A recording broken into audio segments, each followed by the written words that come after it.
की दादागिरी नहीं चलेगी, नहीं चलेगी, नहीं चलेगी। भाजपा सरकार की दादागिरी नहीं चलेगी, नहीं चलेगी, नहीं चलेगी।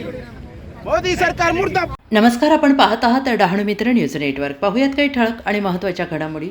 भारतीय जनता पार्टीच्या सरकारने शेतकरी कामगार यांच्या खासगीकरण आणि कामगार कायद्यांमध्ये बदल करण्याच्या जाहीर केलेल्या निर्णयावर देशभरात तीव्र विरोध सुरू आहे। या बदलांचा निषेध करत असताना आज भारताचा कम्युनिस्ट पक्ष, मार्क्सवादी आणि महाविकास आघाडीने डहाणूत सागरनाका येथे एक जोरदार विरोध प्रदर्शन आयोजित केले। या आंदोलनात आमदार विनोद निकोले यांच्यासह महाविकास आघाडीच्या पदाधिकाऱ्यांनी आपापली तीव्र नाराजी व्यक्त केली आणि यावेळी कामगार आणि शेतकरी विरोधी कायद्यांचे रद्दीकरण करण्याच्या मागणीसाठी जोरदार निषेध नोंदवला गेला आणि त्यानंतर प्रदर्शनकाऱ्यांनी पंतप्रधान नरेंद्र मोदी आणि ट्रम्प यांचे पोस्टर जाळून विरोध दर्शवला। या घटनेनंतर पोलिसांनी या पोस्टर्सला विझवण्याचा आणि खेचण्याचा प्रयत्न केला, पण महाविकास आघाडीचे कार्यकर्ते मोठ्या संख्येने उपस्थित असल्यामुळे पोलिसांना त्यात यश मिळालं नाही। आणि त्याच्यासाठी आपण पूर्ण देशभर या कार्यक्रमासाठी सगळे एकत्र येऊन हा कार्यक्रम आपण हे करतोय सर। या कार्यक्रमासाठी खास करून आपण जे कामगाराचे जे कायदे 31 कायद्यापैकी ते रद्द करून आणि 4 कायदे लागू करणार, म्हणजे कामगाराच्या विरोधात कामगार जगू शकत नाही अशा परिस्थितीमध्ये आज जे हातावर जेव्हा काम करेल तेव्हा जगणारा असा कामगार आहे। असं मग तो कुठलाही काम ट्रम्प सरकारने आपल्यावर कर लादला 50%, जो 5% होता तो 50% केला आणि मग तो परत 18%वर आणला आणि आपण मोदी साहेबांचा वावा करत आहोत। म्हणजे हे काय फसवेगिरी आहे? असं जो 5% होता तो 50%वर गेला, त्याला मग 18%वर आणला आणि मग त्यांची प्रशंसा करायची की नाही 18%वर आणला। आपल्या सगळ्यांना सगळं समजते आहेत आणि त्या ट्रम्प सरकारला खुश करण्यासाठी त्यांनी रूसकडून जे तेल आपल्याला स्वस्त्या किमतीत आयात होत होतं ते त्यांनी थांबवलं। त्याचं त्यांनी स्पष्टीकरण द्यावं की त्यांनी कोणाबरोबर काय केलेलं आहे, इकडून रूस करून त्यांनी ते तेल थांबवावं का? सांगायचा अर्थ हे की त्यांनी जे आता आयात निर्यातचे आपण करार केलेला आहे त्याच्यानी खरंच भारताला काय फायदा होणार आहे का? आपल्या कामगारांना काय फायदा होणार आहे का त्याचा? आपले ते लोक सांगतात जीडीपी एवढा वाढला, पण आपल्या खिशात पैसे वाढले का? आपलं जे आपण बोलतो पर कॅपिटा इन्कम की एका माणसाच्या खिशात किती पैसे द्यायला पाहिजे हे कोणाच्या खिशात वाढत आहेत का?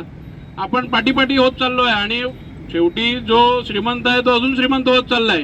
आज जास्त लोकसंख्या आपली पण निघाली पाहिजे आणि आज आपल्याकडचा शेतकरी आहे तो शेतीच्या याच्यावरतीच आहे की शेती करेल तर बाकी गोष्टी आहेत। आपल्याकडची मुलं शिकून आणि नोकरी सुद्धा नाही त्यांना, तर इतर नसेल पण शेतीवरती सुद्धा मुलं शेती करून त्यांची घराची जी काही हे असतील ते करतात।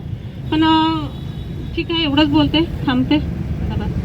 लक्षात ठेवायचं की 29 कायदे जे आहेत गुंडाळलेले आहेत। ते 29 कायदे नुसतं नाही आलेले होते, तुम्ही आम्ही आणि आपला पूर्वजांनी लढा देऊन ते कायदे सर्व मिळवून घेतलेले होते। भारताचे लोकांनी, भारताचे कामगारांनी लढा देऊन 8 तासाचे काम झालंच पाहिजे, 12 तास नको, अमेरिकाच्या कामगारांनी लढा दिलेलं होतं। किमान वेतन कायदा झालंच पाहिजे, त्यासाठी लोकांनी रक्त सांडलं। संप आणि संपावर गेलं, हरताळ झालेले आहेत, रस्त्यावर उतरलेले आहेत, सर्व कायदा आलेले होते आणि आता भाजप सरकारने हे सर्व 29 कायदे रद्द करून एक नवीन 4 कायदे केले आहेत। ते कायदे जे आहे 21 तारखेला त्यांनी घोषित पण केलेले आहेत की आता त्याचा अंमल पण सुरू होईल 21 नोव्हेंबरला।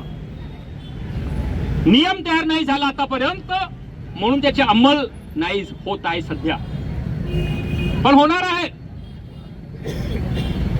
आणि रद्द करून नवीन कायदा केलं आणि आता म्हणतात की नवीन कायदा फारोज बेस कायदा आहे। 29 जे आम्ही एकत्रित केला आहे कारण लोकांना समजत नाही 29 ह्या पुस्तक मध्ये वाचायचं की त्या पुस्तक मध्ये वाचायचं का कळत नाही।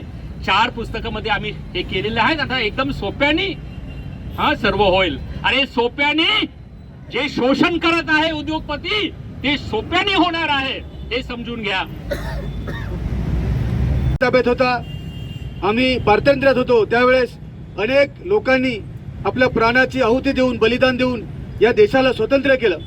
भगतसिंग, सुखदेव, राजगुरू, अशफाकुल्ला खान, चंद्रशेखर आझाद, सुभाषचंद्र बोस, बिरसा मुंडा, तंट्या भील, त्यानंतर सर्व समाजसुधारक शाहू फुले, आंबेडकर, छत्रपती शिवाजी महाराज अशा अनेक लोकांनी या देशासाठी आपलं बलिदान दिलेलं आणि हा देश स्वतंत्र केला. आणि आज पुन्हा हे मोदी आणि शहा आणि हे भाजप सरकार सत्तेमध्ये बसून हा देश गुलामगिरीकडे ह्या लोकांनी चालवलेला आहे. 2014 मध्ये जेव्हा भारतीय जनता पक्षाची सत्ता आली त्यावेळेस आपल्या देशातले हे जे मुठभर लोक आहेत, गौतम अदानी, अंबानी, हे जे मोठमोठे जे भांडवलदार आहेत, यांनी सर्व पैसा हा खर्च केला यांच्या निवडणुकीमध्ये. आणि यांना सांगितलं की तुम्ही सत्तेमध्ये आल्यानंतर हे जे कामगार कायदे आहेत ते तुम्ही शिथिल केलं पाहिजेत.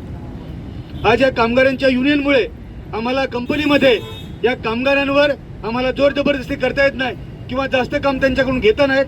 आम्हाला हे कामगार कायदे अडथळे येतात आणि तुम्ही 2014 मध्ये सत्तेत बसले की तुम्हाला हे कामगार कायदे शिथिल करावे लागतील किंवा हे कामगार कायदे रद्द करावे लागतील. अशा प्रकारच्या अटीवर या भांडवलदारांनी यांच्या पाठीमागे पैसा लावून, कॉम्रेड लहानी तुला बोलायचे थोड्या महिलांच्या हे सर्व कामगार कायदे शिथिल केले पाहिजेत. आणि बरोबर 2014 मध्ये सत्तेमध्ये बसले